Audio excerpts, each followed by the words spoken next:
I don't have any feedback. We're just going to the live stream.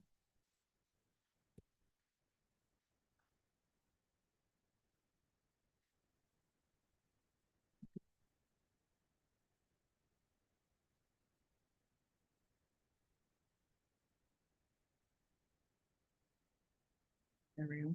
Okay. So this meeting is called to order, and please rise for the playing of the national anthem.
Please be seated.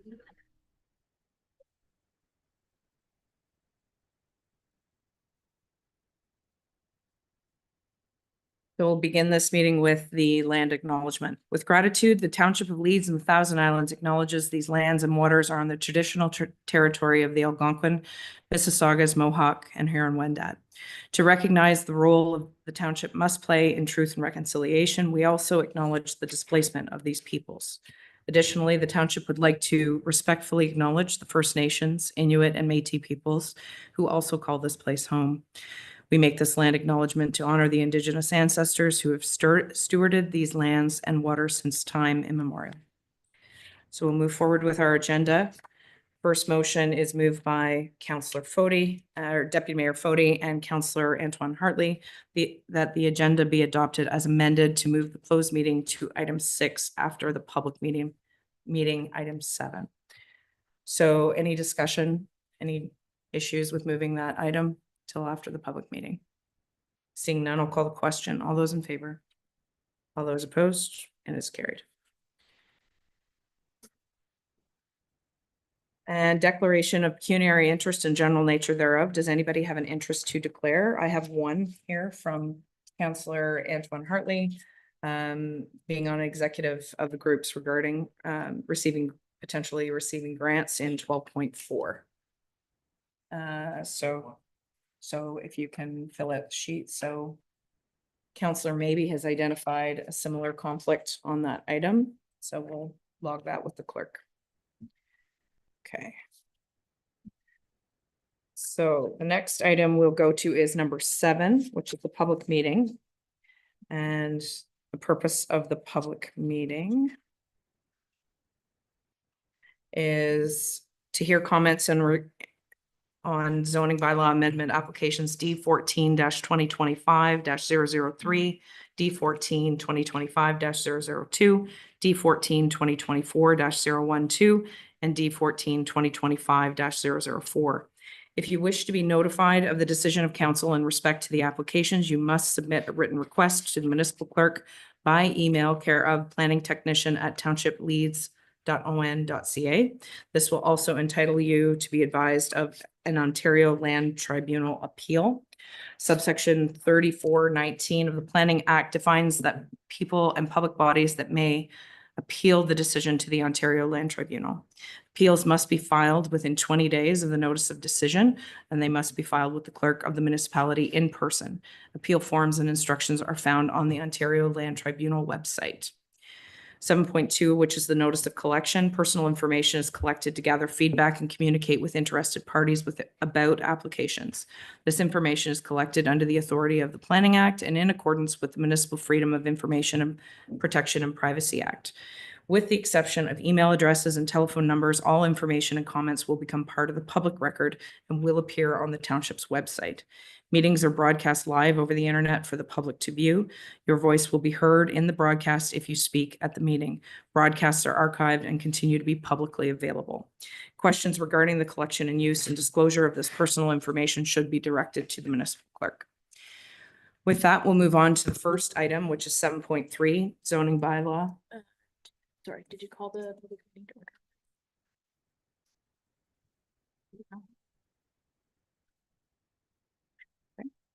So first one is 7.3 zoning bylaw amendment application D 14 2025-003-934 Burma Lane. This matter is a public meeting and the information related to action required item 12.1. The staff report and the recommendation can be found at this item. Madam Planner, is there anything you wanted to add to that? Or, sorry. Thank you, Madam Mayor. Through you, just share my screen.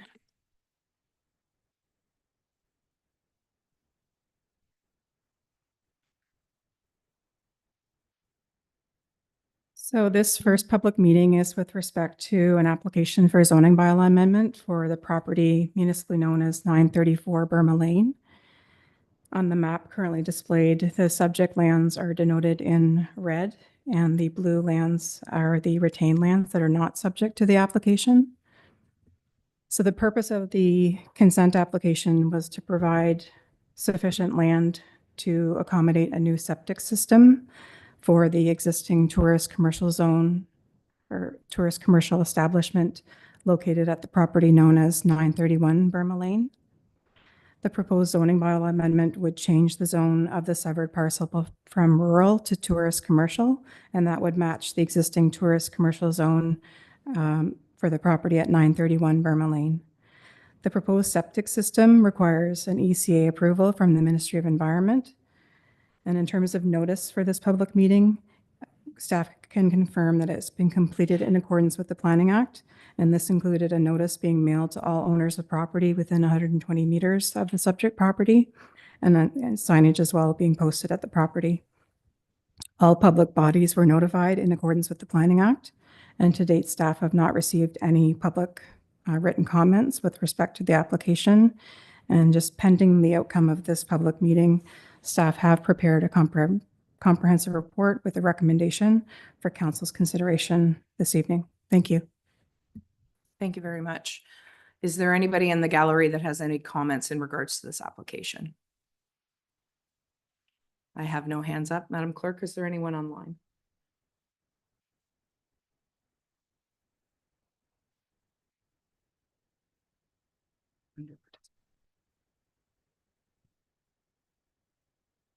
There's no attendees. Okay, so nobody in the gallery and nobody online in regards to that item. So it will move forward at the next meeting.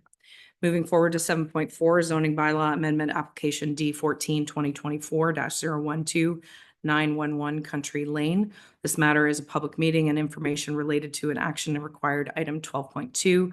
The staff report and recommendation can be found at this item. Madam Planner. Thank you, Madam Mayor, and through you. So this is also a zoning bylaw amendment that's meant to fulfill a condition of a provisionally approved lot addition application. The condition requires that the retained lot from the consent application be rezoned to recognize non-compliant lot area and lot frontage. So on the map currently displayed, the area subject to the application is the retained parcel that is highlighted in blue. The existing zoning of the retained parcel is the rural zone, and it's proposed to rezone the retained parcel to a shoreline residential special exception zone. The minimum lot area and lot frontage of the RS zone are 1 hectare and 60 meters respectively, and the proposed minimum lot area and frontage for the proposed zone are 0.63 hectares and 32 meters respectively. Existing development on the retained lands consist of a single detached dwelling, a sleeping cabin, a storage shed, and a marine facility. So with respect to notice, staff can confirm that notice has been provided in accordance with the Planning Act, and this included notice being mailed to all owners of property located within 120 meters of the subject property, and signage being posted at the subject property. All public bodies were notified in accordance with the Planning Act, and to date, staff have not received any written comments with respect to the application, and pending the outcome of the public meeting, staff have prepared a recommendation for council's consideration. Thank you. Thank you very much. Any one in the gallery who has comments in regards to this application? I have no hands up. Anybody online that has joined us in the last 5 minutes? Okay. So we'll move forward with 7.5 zoning bylaw amendment application D14 2025-004 61-77 Shipman's Lane. This matter is a public meeting and information related to action required item 12.3. Staff report and recommendation can be found at this item. Madam Planner? Thank you, Madam Mayor, and through you. So with respect to notice for this zoning bylaw amendment application, staff can confirm that it's been completed in accordance with the Planning Act. All owners of property within 120 meters of the property were notified by mail at least 20 days prior to the meeting, and signage was also posted at the property. And staff have not received any written comments with respect to the application to date. And staff do have a recommendation on the council agenda pending the outcome of this public meeting. And to provide an overview of the purpose and effect of the application, I believe we have Kelsey from FOTEN Okay. here to provide a presentation. Wonderful. Kelsey, if you'd like to come to the podium.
Right. Good evening, everyone. My name is Kelsey Jones, and I'm a planner with FOTEN Planning and Design. I'm here this evening on behalf of the Ivy League Club to present an application for zoning bylaw amendment for the property at 61 Shipman's Lane. The property is located south of the Thousand Islands Parkway, east of Gananoque, and is located in an area with a mix of uses, including rural residential, shoreline residential, tourist commercial, and rural industrial.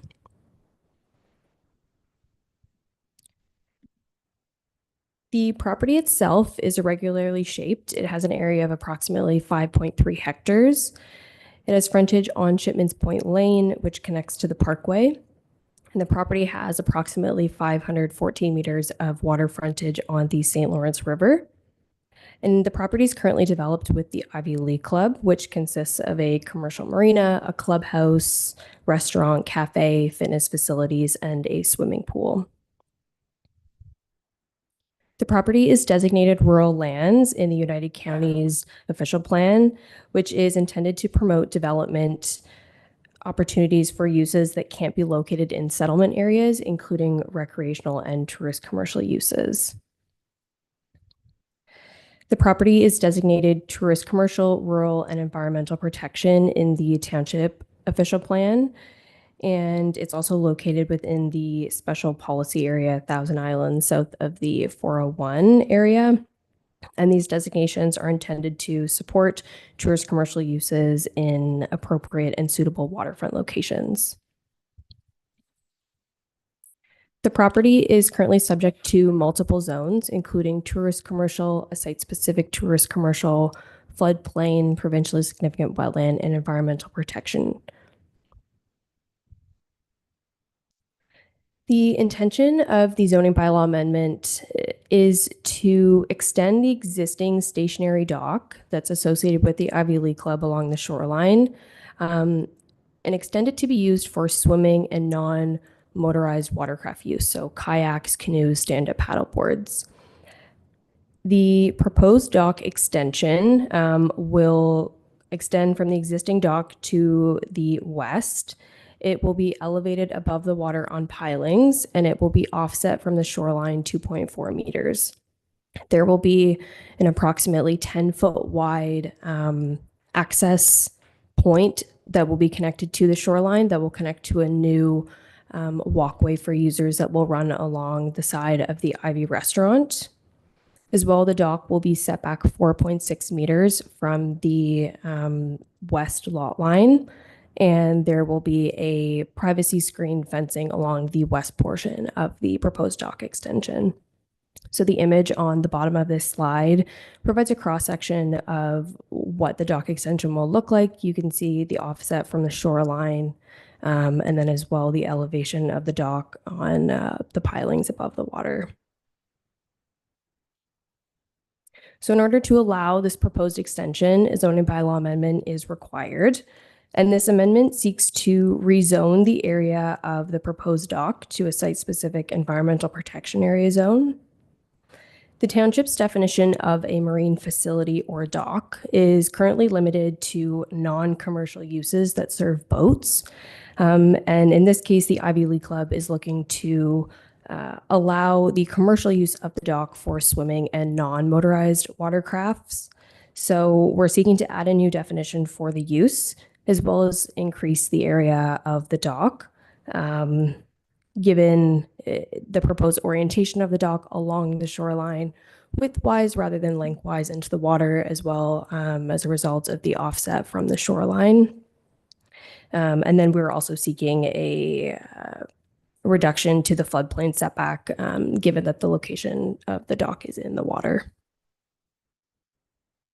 In summary, the proposed zoning bylaw amendment seeks to allow the extension of the existing stationary dock for swimming and non-motorized watercraft use. The proposed application is consistent with the provincial planning statement, conforms to the United Counties and Townships official plans, and ultimately will support an existing tourist commercial use in local business, and in my professional opinion, represents good land use planning. And I'm happy to answer any questions. Thank you. Thank you. Does council have any questions in regards to the presentation? Go ahead, Council Crowe. Thank you, and through you, your worship. I was curious as I was, it raises some interesting questions. You say it's for paddle boards and whatnot and non-motorized and swimming. What is the access? How do people, I'm very familiar with the Ivy Club and so on. So I have a paddle board and I'm there. How's my access to this swimming area and to the paddle board? And how do I actually launch my paddle board from a fixed dock? And I'm assuming that it's level with the current dock. Would it not be more appropriate, and I'm not telling you how to your business, but would it a floating dock that puts you closer to the water if you're trying to launch a paddle board or something? That's big water, potentially rough water. So I'm very confused, and it raises just an inkling of what's the future use? If you're going to put in, I'm assuming you're going to put in cleats and it's going to be level. Why such a structure for paddleboard and swimming? You're going to be a meter from the water. It seems to me very challenging. If we were doing that in a marina, I don't understand why it would be built like that for the stated purposes. Thank you. Any thoughts? We have the potential builder here that I'll recognize. So Mr. Kehoe, would you like to come forward and explain? Yeah, thank you. Yeah, this was the first step, getting across the shoreline, getting access all the way across there. For the access down, you can see where that 10-foot connection on the drawing is connecting to shore, and we're making a new path, and we'll grade that shoreline to make it appropriate slope to get down and get access. The elevation of this dock, they're still in discussion. This is the footprint of it. The front edge of it may be built into a step, a lower tier for access. And again, this is to zone the water area to allow that use. If he needs a very low level access floating platform at a later date, depending on how much use is there, that could be added at a later date.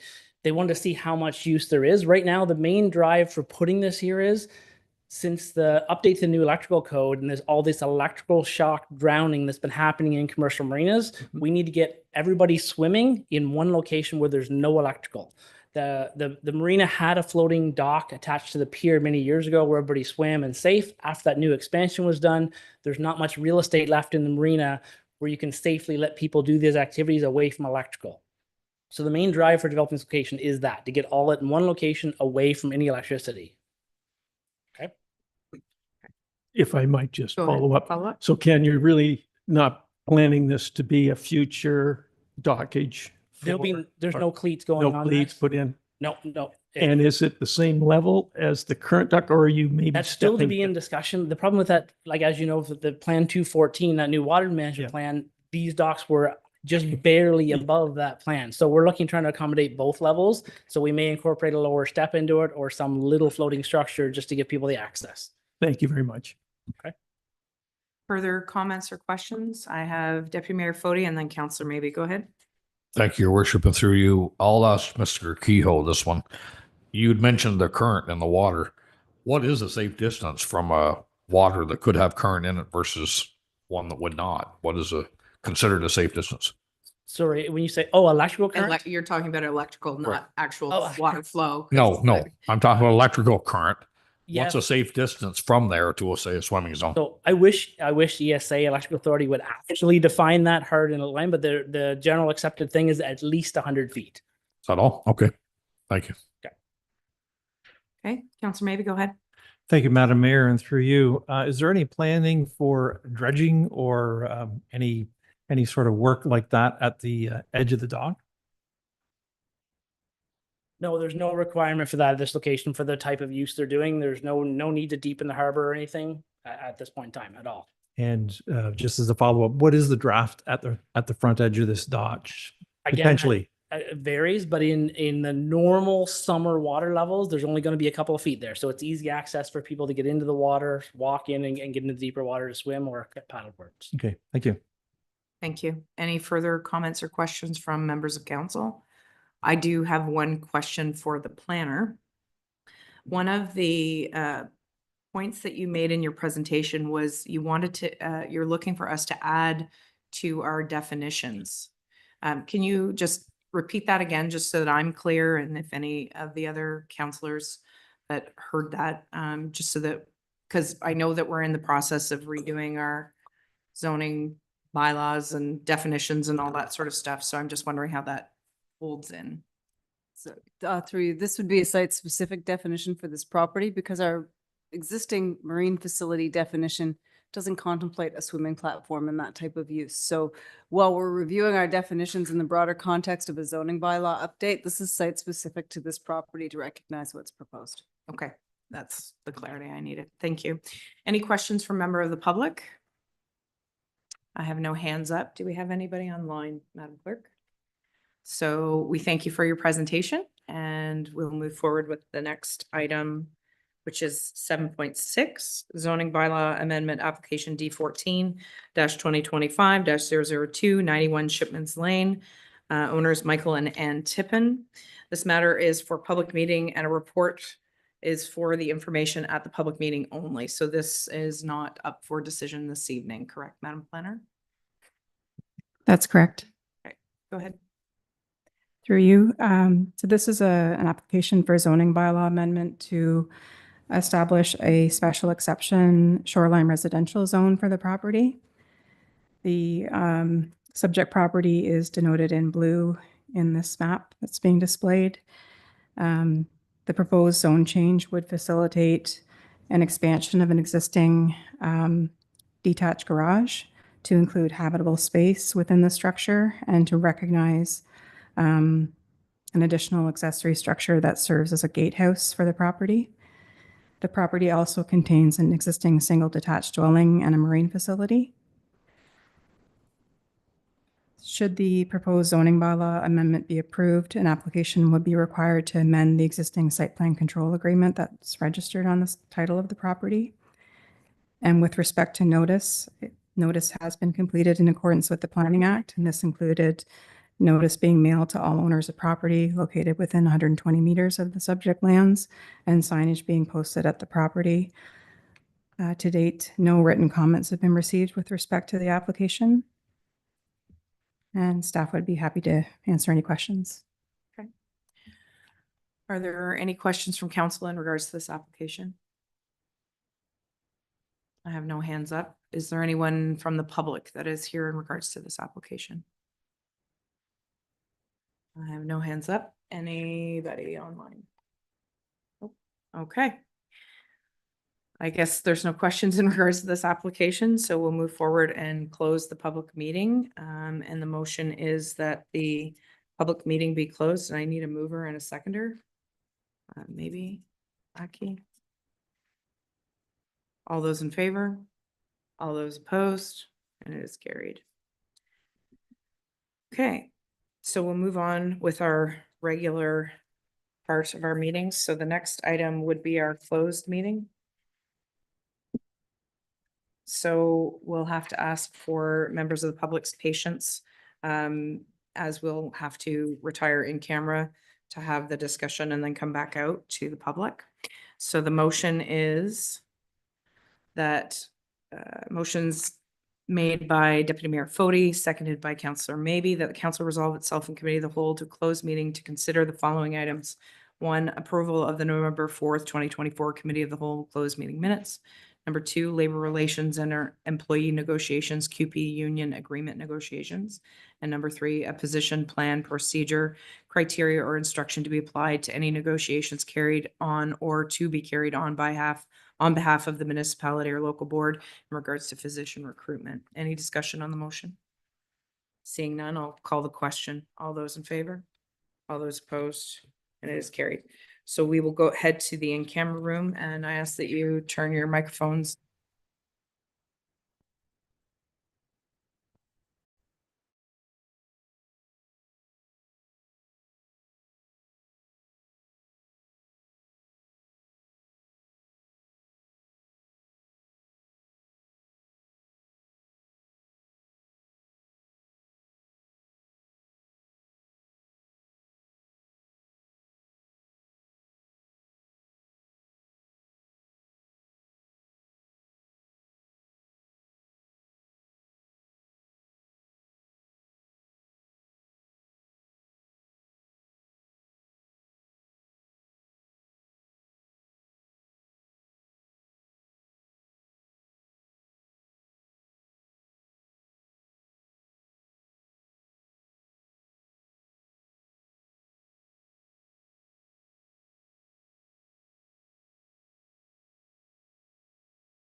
Are we live again?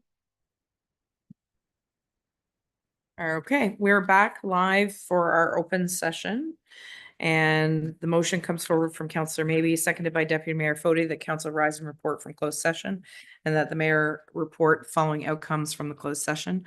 Closed session minutes of November 4th, 2024 were adopted as circulated, and direction was provided to staff regarding the QP collective agreement. All those in favor of the motion at hand? All those opposed? And it is carried. Okay. So now we will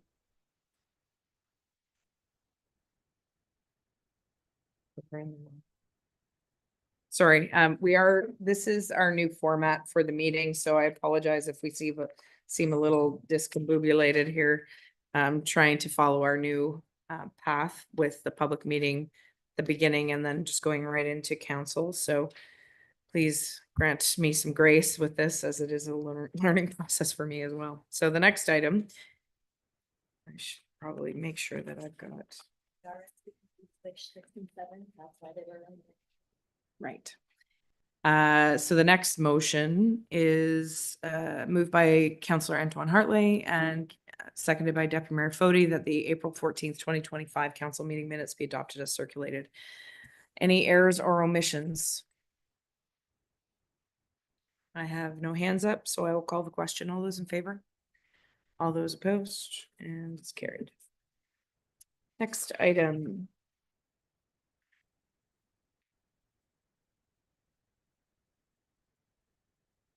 Next item is moved by Deputy Mayor Fody, seconded by Councillor Maybe, that council approve the amending bylaw attached to Planning and Development Report number 2025-025 as Exhibit F to rezone a portion of the property municipally known as 934 Burma Lane to tourist commercial CT zone in Township Zoning Bylaw number 07-079 to satisfy condition number 4 of provisionally approved consent lot addition application B-130-24. Any further discussion on this motion after the public meeting? And there were no questions at the public meeting, so I will call the question. All those in favor? All those opposed? And it is carried. Next item, moved by Councillor Antoine Hartley, seconded by Deputy Mayor Fody, that the council approve the application for zoning bylaw amendment file number D14 2024-012 for the property municipally known as 911 Country Lane be approved, and that the bylaw number 07-079 zoning bylaw of the Corporation of the Township of Leeds and the Thousand Islands as amended be further amended as per Exhibit F draft bylaw and Schedule A to amend zoning bylaw number 07-079 to report number Planning and Development 2025-027. This was also part of our public meeting. Any further discussion or questions? Seeing none, I'll call the question. All those in favor? All those opposed? Okay. Oh, my apologies. My apologies to the public. I didn't have my video off on purpose. Okay, next item is 12.3, moved by Councillor Maybe, seconded by Deputy Mayor Fody, that council approve the amending bylaws attached to Planning and Development Report number 2025-031 as Exhibit H to rezone a portion of the water area adjacent to the lands municipally known as 61-77 Shipman's Lane from Environmental Protection EP Zone to Environmental Protection EP Zone 10 in Township Zoning Bylaw number 07-079. Again, this was part of our earlier planning meeting, or public meeting, I should say. Further comments or questions in regards to this? No hands up, so I will call the question. All those in favor? Any opposed? And it is carried. Okay, so I will ask Councillor Maybe and Councillor Antoine Hartley to leave the room as they've declared conflicts on this item. Just 12.4, 2025 Community Grants Spring Intake. So the motion comes forward by Councillor Kelman, seconded by Councillor Lackey, that the council approve the 2025 Community Grant Spring Intake Distribution in the amount of $70,000 as attached to Corporate Services -2025-012. Discussion on the motion. Go ahead, Councillor Kelman, and then Councillor Rowe. Thank you, Your Worship, and through you. Nothing specific to these applications. I'm just wondering, given the trend, if we are considering upping the allotment that for the grants for 2026. Because I just note that there are some that it says specifically in the notes that they weren't able to give as much because of the restrictions, because of how much is being applied for. And I see in 2024 that it was quite a bit over the allotment for the spring intake. as well. So it was those- basically pre-COVID dollars, and we had actually increased it pre-COVID. Yeah. And then when COVID happened, we ratcheted it back down, and we are still playing a little bit of catch up, but I will go to the treasurer in regards to further comment. about that. Through you, Mayor. Just to add on that, I think one thing to consider as well, if whether increasing budget or not, but even the mix between spring and fall. I don't know if you remember last year, fall, we actually had very few requests, and we only actually gave out about 12,000 of the 30,000 last fall. So I think the trend we're seeing is a lot of groups are looking for the spring intake, as that's their plan for the year and to do what they need to do for the year. So there might be a bit of a mixture too between the 730, whether we, even if we don't increase the budget, maybe look at that mix between the spring, fall, and not put that cap on the spring maybe, but Okay. just food for thought. Okay. Counselor Growler, you had your hand up? Thank you to you, your worship. Just a question really on the grant to Thousand Island Association, which I think is well-founded. We all use the markers. What I found curious, or what I find curious, and I would ask that we have an assurance from Thousand Island Association that the $10,000 is being applied to shoal markers as we have decided, because recently TIA has donated back to the township through the fire service pumps. And it's, I wouldn't want to think that it's Peter paying Paul and so on. So if we could just have an assurance that that is the case, I would be thrilled. I'm sure we can easily do that, Mr. Treasurer. Through you, Mayor, we do require a report back after the year of how they did spend the money. And for them, it would be to provide some kind of invoice that shows that they spent the money. So Go ahead, Counselor Lackey. Thank you, Worship, and through you. Thousand Islands Association basically has different membership levels. And in their advertisement, under the shoal marker, you can buy a membership of X amount of dollars, which does purchase a shoal marker, in which you get your name on the marker. So perhaps we could get our names on the markers, then everybody knows that We're the ones that paid for we're the those. ones that paid for them. So is it possible for staff to make a note when we ask that our names be put on the shoal markers, if at all possible, and if whatever, It, as I say, it should be possible because that's in their fundraising campaign? fundraising campaign. Okay. Fair enough. I have Deputy Mayor Fody, go ahead. Thank you, Your Worship, but through you, like Councillor Kelman, I kind of agree. It's pretty obvious that there seems to be a lot of ask here and maybe in some cases, shortness of delivery on our end. The two I'm thinking of is the activity people involved in soccer and baseball. I mean, the baseball have gone from 6 teams to 10. You know, if we're trying to get more activity in our township, we're really not doing a lot to help them when you look at the application versus receive. And I'm not trying to override the decision on this. I mean, the people that go through this, they do the very same process. But I don't know what the answer is. I mean, finance says that last year there was a shortage. Maybe we should be looking at, do we need a spring and a fall? So I guess based on a couple of the comments that have been made here this evening, I know the allotment is 70,000 now and 30,000 in the fall. I was trying to pull up the report because my memory's not as good. If we were to award full payment to the requests or to bring it up, I don't have it in front of me, if we wanted to allocate part of that 30,000 to the point that you made that it was undersubscribed last year and we only awarded 12,000 of 30.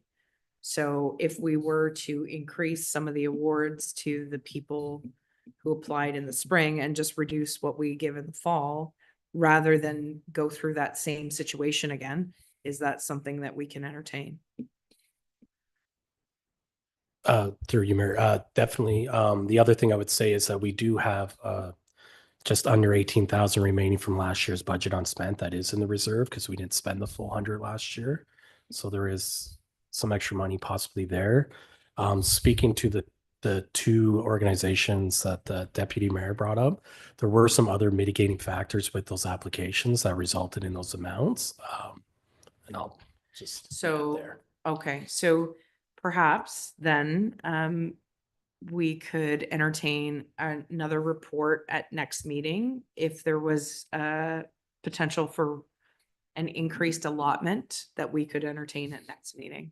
So still approve the grants as awarded in here, but that if there was merit to awarding more based on whatever the criteria process was, then perhaps staff could come forward with. So, because the point that you made, Councillor Kelman, was that some of the ones that were getting money didn't get the full amount because there wasn't enough funds. And now we're also hearing that some of them didn't better met some of the requirements than some others. So I realize that it's not just a linear thing, and I don't want to put anybody on the spot tonight. That's why I think it would be wise to have another report come back for an increased allotment, potentially, for council's consideration at the June meeting. I'm going to go to Councillor Grell and then back to Deputy Mayor Fody. Go ahead. I thank you, and through you, your worship, I think it's a wonderful idea to bring up another report back. And I just point out that I think our rec department is holding some open houses, public consultation. I noticed one down my way in May, I think, or June, May. So, and I think baseball, in my discussions over the past couple of years, has been interesting because I see these wonderful facilities that this township has, and they're grossly underused. And it was mentioned to me that it has been harder to get parents to want to participate. So if we're seeing that it's growing, then I think we should reconsider. Yeah. Thank you. So, and I know that I've received some feedback in regards to our facilities and safety things, which I've been meaning to talk to the director about. But to your point is that we have people who are using the ball diamond, and I would say that there's definitely an increased interest than there has been in, say, 5 years ago. So that's a good thing. Go ahead, Deputy Mayor Fody. Thank you, Your Worship. And through you, along the vein of the baseball players, I think I'd passed it on a meeting or two before to our director of operations that baseball group, or at least one of the groups, had asked personally when they saw me one day if we could get lighting on the second diamond. I don't know what that cost is, but that's something that we'll leave with the director of operations and when it fits. The other thing is, I knew there was one more request in here that was cut short, and that was the beautification of flower pots in Lyndhurst. Am I reading that right? We can't hang the pots because we don't own the pole? Is that an issue, or do we have to get permission to use the pole? Go ahead, Mr. CEO. That's exactly it. It's Hydro has you can't put stuff on their poles. But they also turn a blind eye to stuff that's out there already. So Lansdowne, for example, has hanging baskets. If ever their Hydro needs access up the pole, guess what's getting kicked off? So it's just, the principle is, should we be funding something that's in violation of Hydro policy? And then we turn around the ice storm and ask for Hydro to give us help. Yeah. So Maybe there's another way to get around this. I don't know. It would look odd if you were to get permission from different property owners, because the flower pots would be at different distances from the sidewalk and so on. Or we could perhaps look at it a different way. Do a fixed pot on the ground. There's lots of towns and villages have like a the wine half barrel on the ground, and they're heavy enough they can't be stolen. Well, not without a lot of effort. Maybe that's something that should be looked at. Way has the painted barrels on the main street that get. Certainly something that can be looked at, taking in safety considerations, but that's for, I think, Well, I hate to see a Dave. community group, no matter where they are, be discouraged to not beautify what they have to work with. Thank you. Okay, Counselor Kelman, go ahead and then I just, to that point, Lyndhurst already has planting boxes on the main street. This was, they were wanting to add hanging baskets in addition to that. So they do have them there. And we do provide some flowers. The township provides some flowers for those planting boxes. So. Okay, so based on the conversation, I will leave the motion as is unless there's someone that wants to amend it and ask that staff come back with any further suggestions for topping up of the existing award winners that may be deserving based on selection process. Because of historical last year not using all the money, and to the point that's been made by the treasurer, there's 18,000 still remaining from last year. And is it special projects? No, Through Mayor, there's a separate community grant reserve fund. sorry, thank you. So so there'll be another report coming forward in June for consideration. So in which case I will call the question that's at hand, that council approve the 2025 community grant spring intake distribution in the amount of 70,000 is attached to corporate services 2025-012. All those in favor? All those opposed? And it is carried. Thank you, everyone. We could call in the two extra counselors.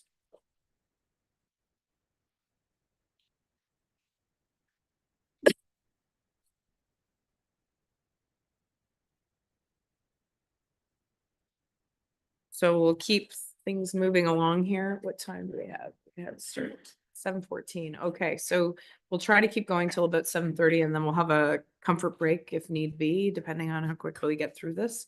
And then we'll go from there. So the next item is 12.5, 2025 Cemetery Grant Program Recommendation. Moved by Councillor Lackey, seconded by Councillor Kelman, that council approves the allocation of funds for the Cemetery Grant Program applicants as follows. Cross Cemetery, 5,000. Escott Cemetery, 6,000. Rockport Protestant Cemetery, 3,000. Sand Bay Cemetery, 3,100. And Willowbank Cemetery, 5,000. Any further discussion on the motion? Seeing none, I'll call the question. All those in favor? All those opposed? And it is carried. Next item is 12.6, 2025 Youth Bursary Award. Moved by Councillor Lackey, seconded by Councillor Kelman, that council approve the Youth Bursary Awards in the amount of $2,000 as per corporate services 2025-013. Discussion on this motion? Sorry. So the top three applicants, for the edification of those listening in. Number one was Marin McConnell from Gananoque Secondary School, receiving 1,000.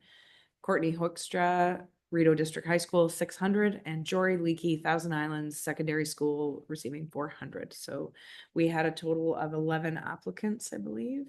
And so we thank everybody who has applied, and we're grateful that we are able to help support the post-secondary drive of these individuals, and we wish them all the best. So we look forward to presenting them and seeing them here in person. After I call the question, sorry, I shouldn't make that assumption. All those in favor of the motion at hand? And it's carried. So we will ask the students to attend, and we can hand them the big check.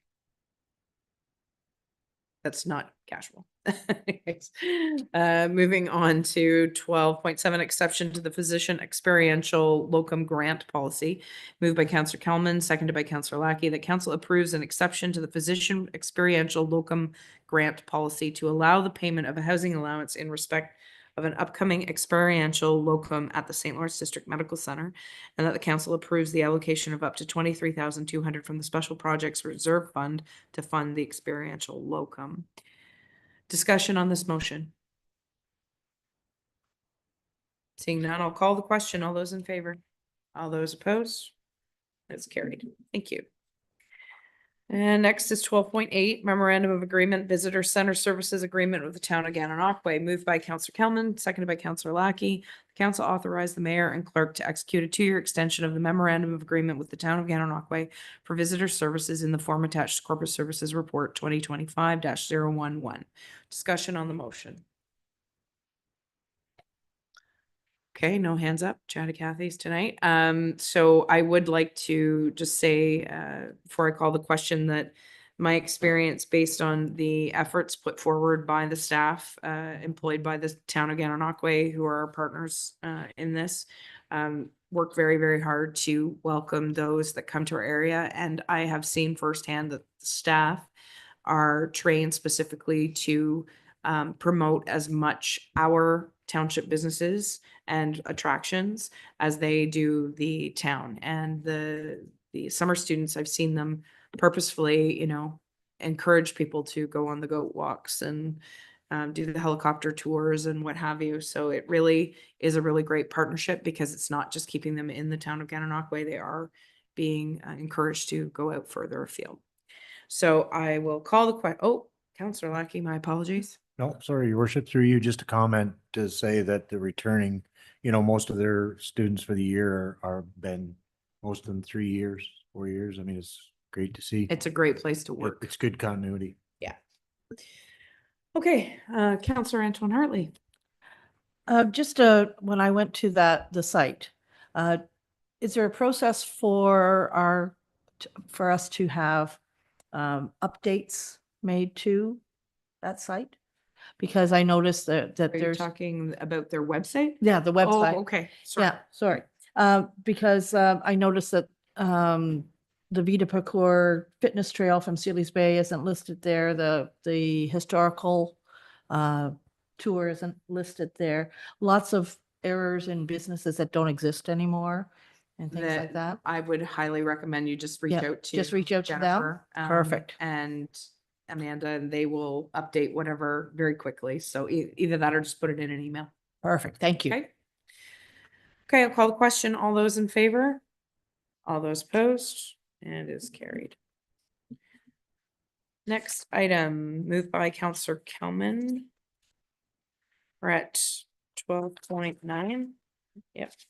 12.9, moved by Councillor Kelman, seconded by Councillor Garrell, that council receive report Fire Services 2025-005 Fire Protection Grant Cancer Prevention Initiative additional funding allotment, and that the council authorize the treasurer to sign all relevant documents and agreements to facilitate receiving the additional funding in relation to the fire protection grant. Discussion on this?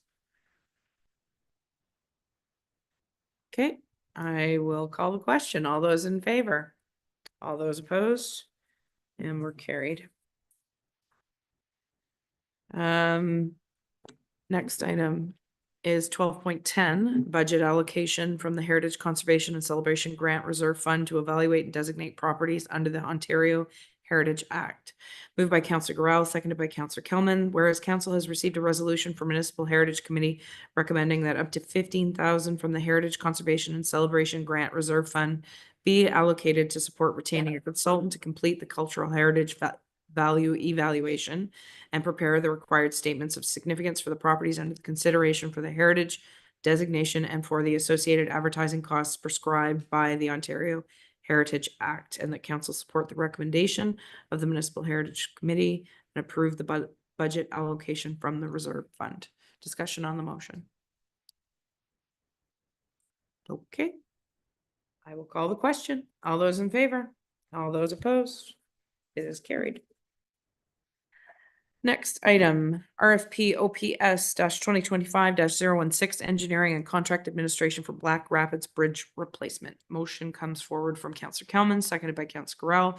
The council authorized staff to engage the Greer Galloway Group for the design permits and tender preparation of Black Rapids Bridge in the amount of $44,764.22, inclusive of the net HST. Discussion on this motion. Go ahead, Councillor or Deputy Mayor Boating. Thank you, Worship, through you to Director of Operations. Is it anticipated that the RFP would go out and this bridge or replacement here would be completed this year?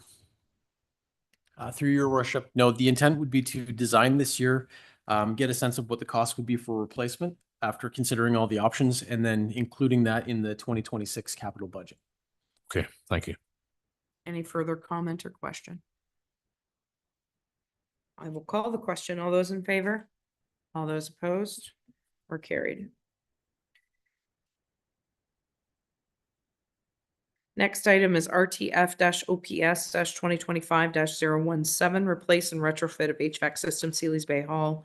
Moved by Counselor Maybe, seconded by Counselor Grell, that council approve the award of tender OPS 2025-017 for the replacement and retrofit of the HVAC system supporting the Sealy's Bay Hall to Yukon Construction Limited in the amount of $98,222.82, inclusive of the net HST.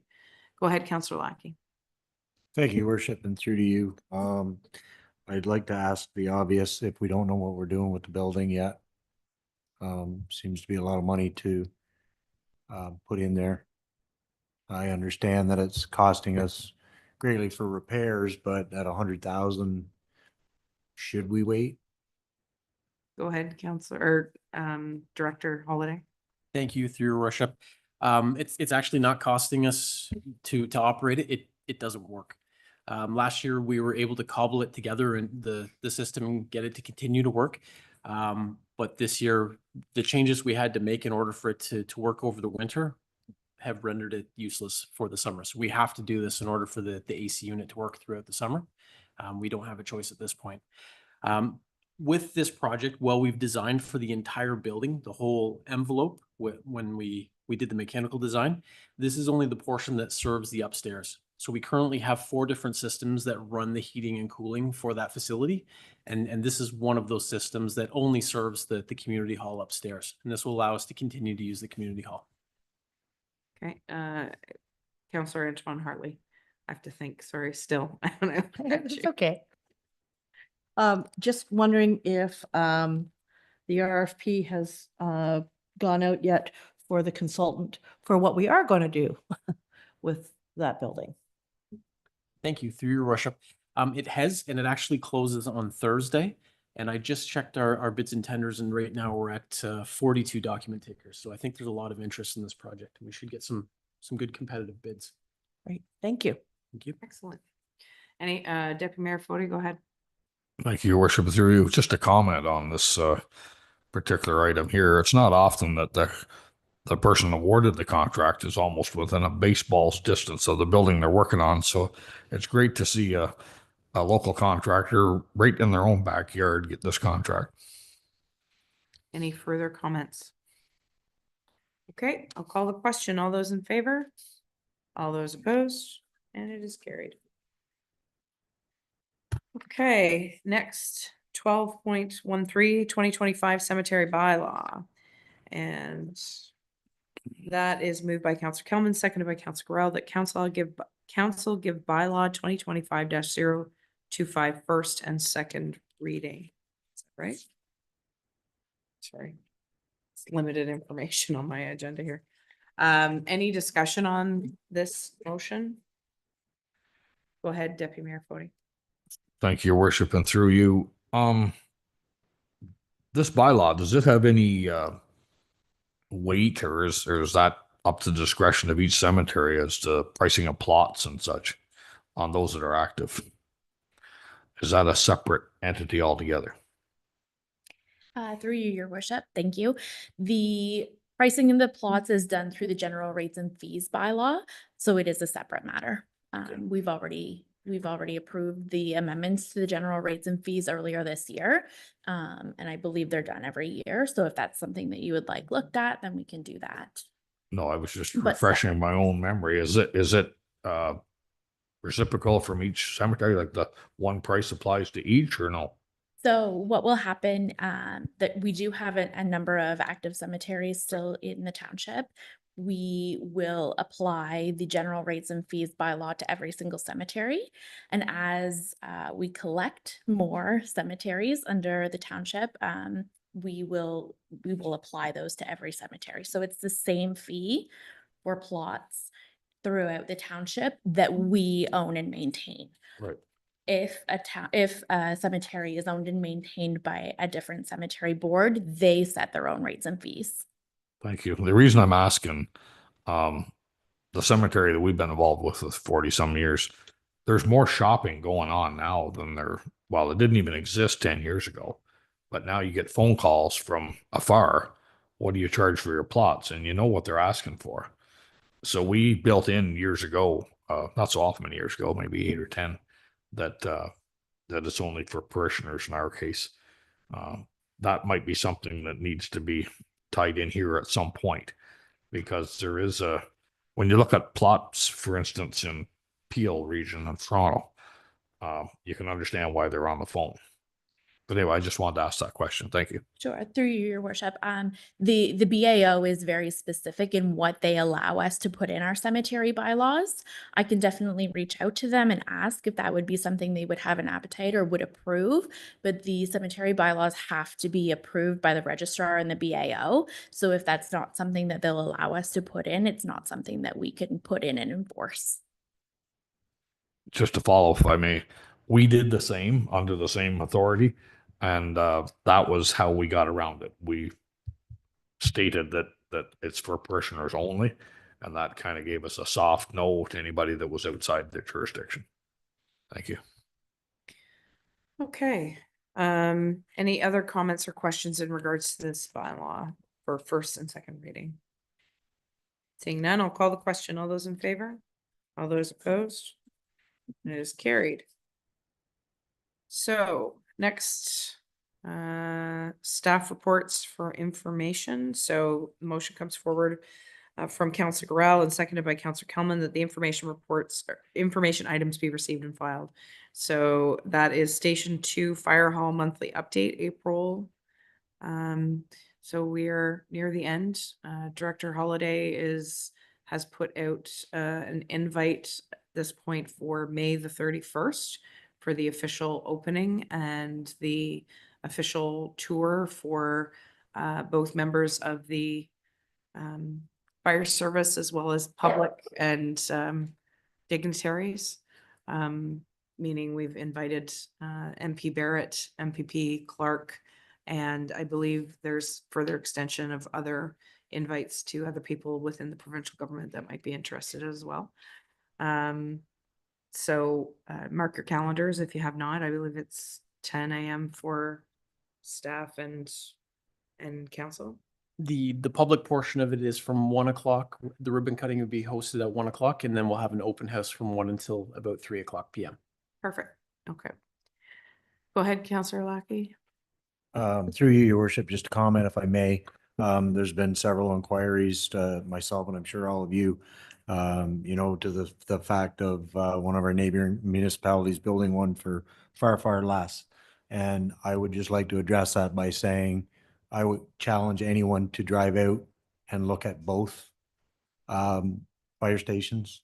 As I did have the opportunity 4 times, I guess I was at the site of Rideau Lakes Fire Department and watched it being built. I'm comfortable with our new station. Thank you. Thank you.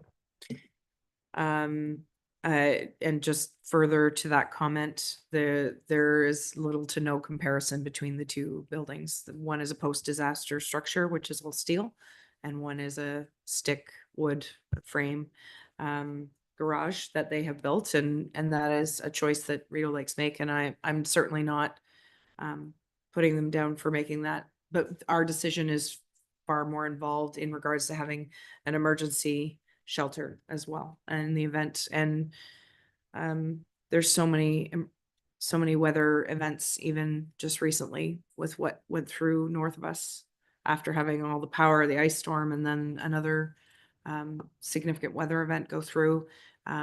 We have to be prepared for the hopefully not inevitable, but what could happen. So I have so what's on the, I don't want to get too far down a rabbit hole. So what is on the table right now is the Station 2 Fire Hall monthly update. So if there's any questions in regards to that, I don't think there's any other information items on there. So Deputy Mayor and then Councillor Antoine Hartley. Whoever wants to go first, you can. Thank you, your worship. Through you. It may already have been taken care of. Do we have one of our portable signs that can be situated out there somewhere near that new hall to let all the locals know so that it doesn't get missed or they don't plan something else on the same day? Thank you, through your worship. The chief and I have actually had that conversation and plan to have our portable sign out there in advance of this event.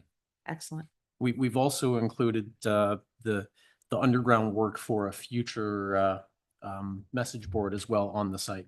So Oh, great. something that will be there static. Okay, excellent.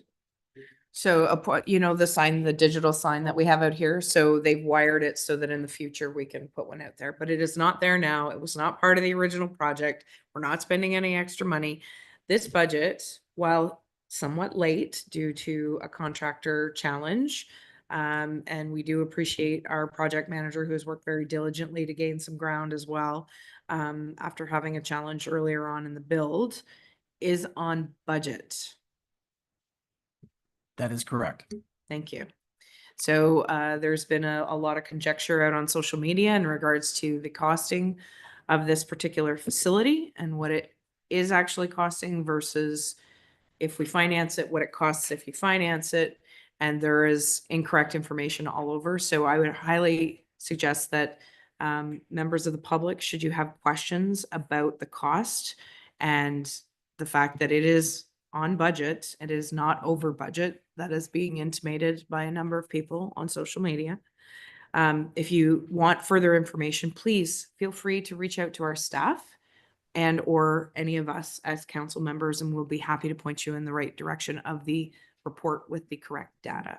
Go ahead, Deputy Mayor, and then Councillor Maybe. Thank you, Worship. Just to add to your comments, if you would like accurate information, reach out to staff. Sure. Councillor Maybe. Thank you, Madam Mayor, and through you. Councillor Foti and myself were toured around by our Director of Operations, Mr. Halliday, and one of our stops was the fire hall. And again, on Friday, a lot of work has been done, completed. A little bit to do yet, but it is a wonderful building.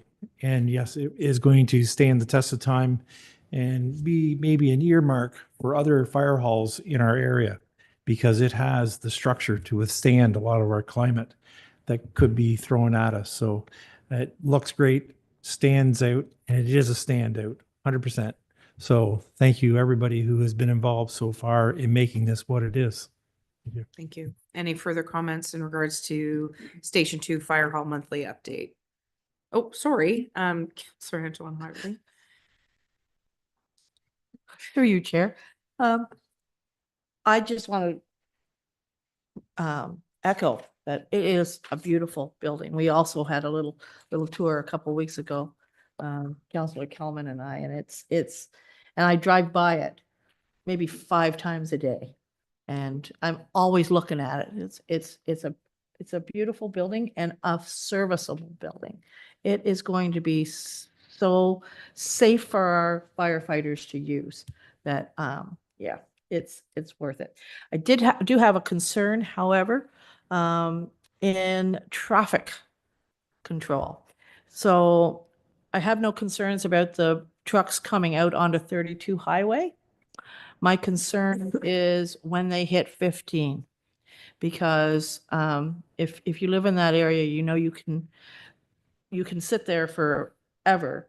And I know it's a big fire truck and people are supposed to see it, but the traffic moves so fast through there, and I'm just concerned that if we don't possibly look into slowing the traffic down through that intersection, that we may have some difficulties, especially when you come to the intersection and you're watching them coming out of 5, 6, 7 different spots when you're sitting there. So it's actually interesting you brought that up. One of my fellow mayors in Elizabethtown, Kitley, was talking about the activation lights that they have that turn on when an alarm is sound, that there's a button in the station that they press and it actually activates lights on either side on the highway to flash, to signal that the fire trucks are coming out and to be aware that there are firefighters, the green light and all that sort of jazz. But to the request that I think you're making, and the director and the chief can probably speak to this, dealing with MTO on County Road or on Highway 15 is, well, the sign issue in Sealy's Bay is probably the best. Sorry, pardon? You can go ahead. Through your worship. Before we built the fire hall, before we started this project, when we had just acquired the land, the mayor and I actually had a call with Carolyn Mulrooney. Right. And we did put a request in at that time for speed reduction. And they told us, build the fire hall and then come back and see us. So our intent is to finish this fire hall and then reach back out. I know she's not the Minister of Transportation anymore, but I would assume it'd be the same process that'd be taken. I given the believe Mr. conversations. Sakaria is the MTO guy Yes. still, and I had the pleasure of meeting him at an announcement in regards to the Parkway, and I will utilize that connection, and hopefully maybe at AMO, once it's open, we could have a delegation at the AMO conference. So Deputy Mayor, you had your phone up. Your Thank you, finger Your up. Worship. Just further to Councillor Antoine Hartley's comments, the fire chief could explain well how the people totally ignore flashing lights. It was 2 years ago, you had the accreditation for the insurance, and the fire trucks were running nonstop from the Tackerberry pit down to the marina in Sealy's Bay. And you're doing that race for, I forget how many hours. I actually was out there and just pulled off and watched it. The traffic could care less. There's a fire truck wanting out. They were more, they were focused on what they were doing. I won't say what I thought they were doing, but nonetheless, if we could get some type of a lighting system, but the chief knows well, and he's heard it loud and clear from his own staff, it's a difficult, and it'll rear its ugly head again. We know it will. Okay. So just the one item for information, I'm going to call the question on that motion that we receive that item and file it. Any further comments or questions? Seeing none, I'll call the question. All those in favor? All those opposed? And it is carried. Okay, so I'll make my mayor's update fairly quick. It is No Mow May.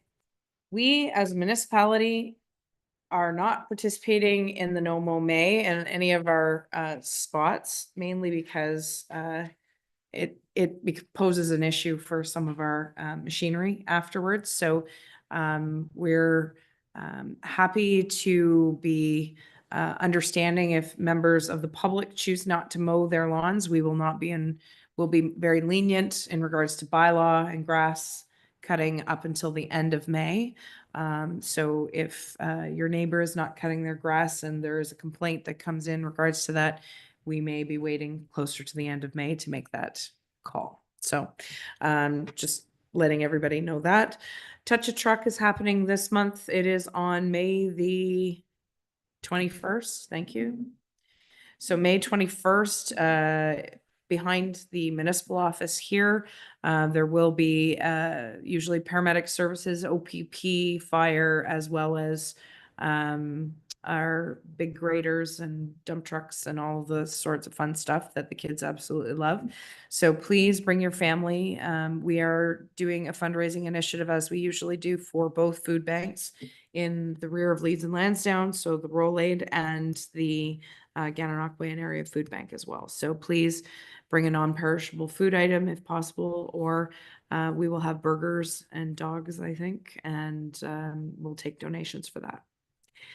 The rodeo is happening the weekend after the long weekend here at the Lansdowne Fairgrounds. So I believe it's the 26th, 23rd, I keep saying. So the 23rd over across the road. So if you have not got your tickets, you should get your tickets in advance. They had to close the gates last year as they were at capacity. So please, if you would like to attend, it was an excellent event. The band and the party after the rodeo is going to be age of majority only this year. So children under the age of 19 will not be permitted in the barn after a certain time frame. There's another thing that I wanted to bring up, and I'm not wanting to broadside anybody, but there's been a recent development with our neighbors to the east in front of Yonge. They're having some difficulty with their pumper tanker. So our fire department has been put on notice to be first response to front of Yonge's calls. Chief up until a certain drawing line, and I believe Elizabethtown Kitley's helping them out on the other side. So I bring this up because our CIO has touched base with their CAO in regards to them sourcing a new to them pumper tanker. They are in process right now. We don't know how long it's going to be. The hope is sooner rather than later.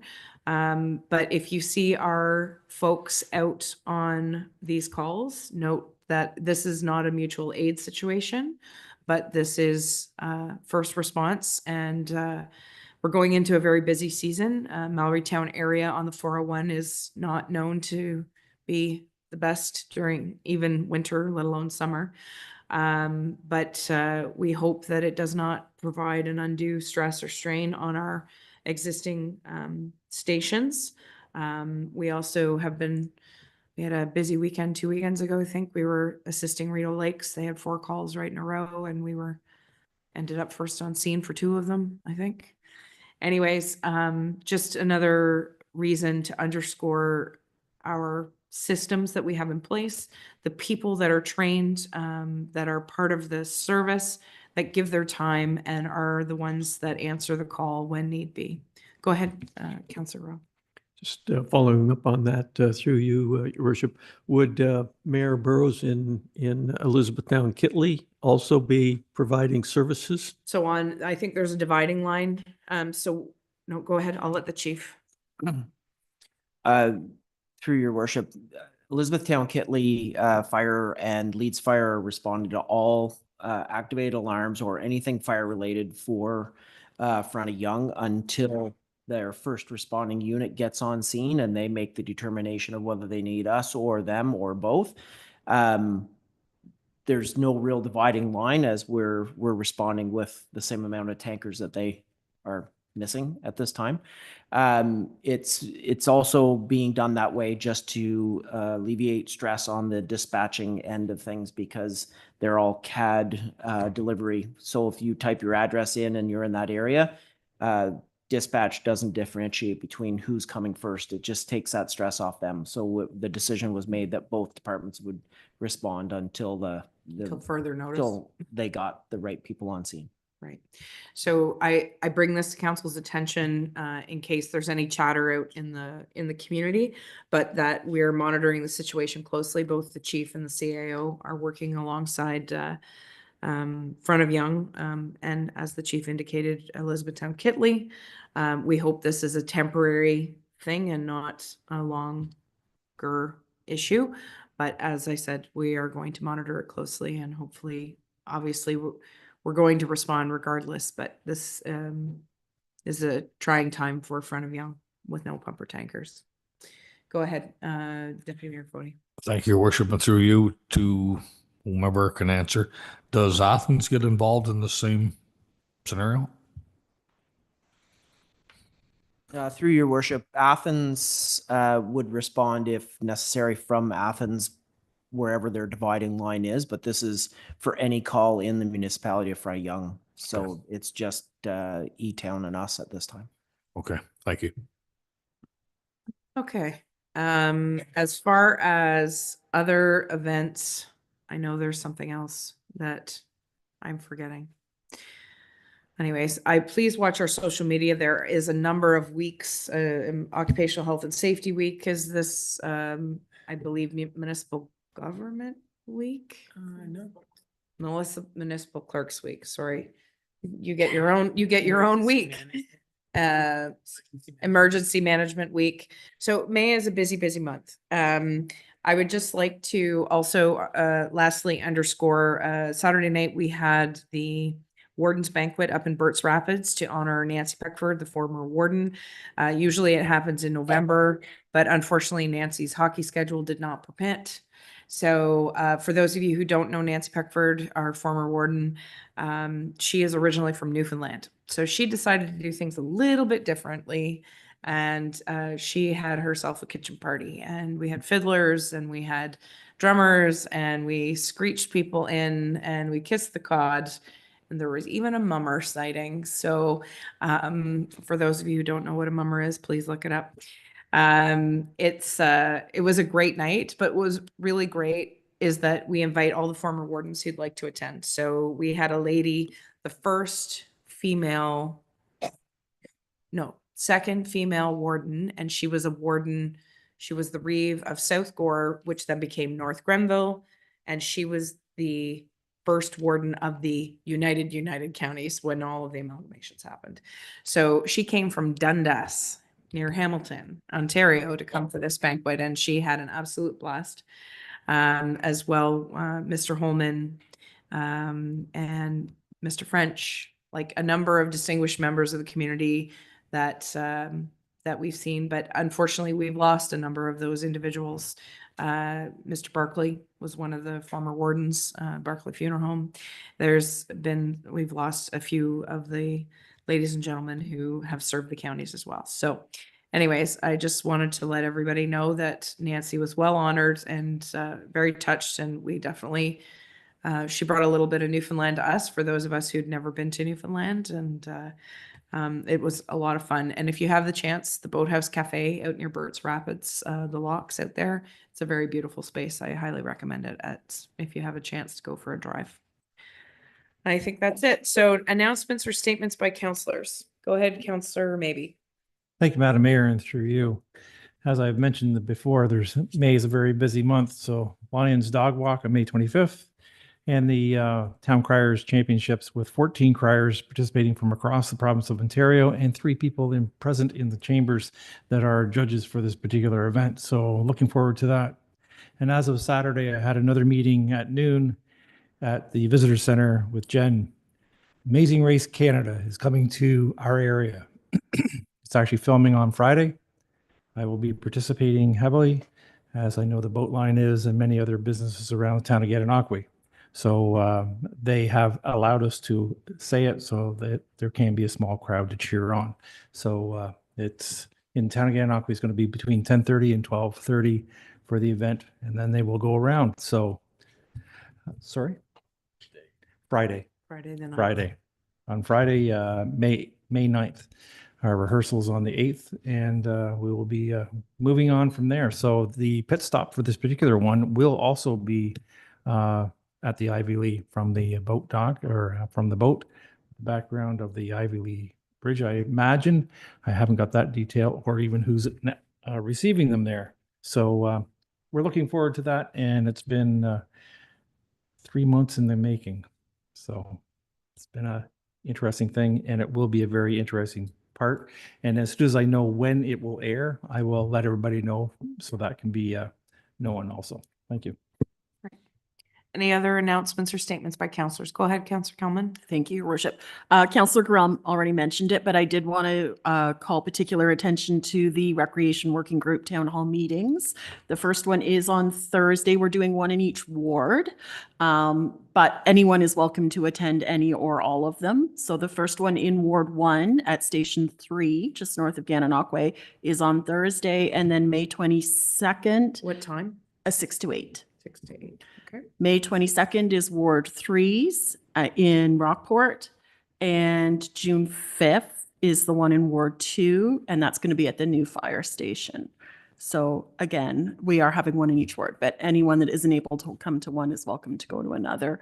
And we hope to collect lots of feedback, and I'm appreciative that staff are giving up those 3 evenings to attend. Thank you. Any other announcements or statements by councillors? Okay, no closed session required at this point in time, so we'll move on to bylaws. Moved by Councillor Burrell, seconded by Councillor Lackey, that third reading and final passage granted to bylaws 2025-025, 2025-026, 2025-027, 2025-028. And that's everything. Any further comments? I'll call the question. All those in favor? All those opposed? Carried. Next item, moved by Councillor Burrell, seconded by Councillor Lackey, that 3 readings and final passage be granted to bylaw number 2025-029, being a bylaw to confirm the proceedings of the corporation, the Township of Leeds and the Thousand Islands at its May 5th, 2025 council meeting. And just another round of thank you to the council here for accommodating my schedule and putting these 2 meetings together. It was a little bit later tonight, but not too bad. So I'll call the question. All those in favor? All those opposed, and we're carried. So just a reminder before we adjourn the meeting, there is no council meeting next Monday night as it was amalgamated with this evening's committee of the whole. So moved by Councillor Lackey, seconded by Councillor Gorell, that council end at 7:52 p.m. All those in favor? All those opposed? And it's carried. Thank you.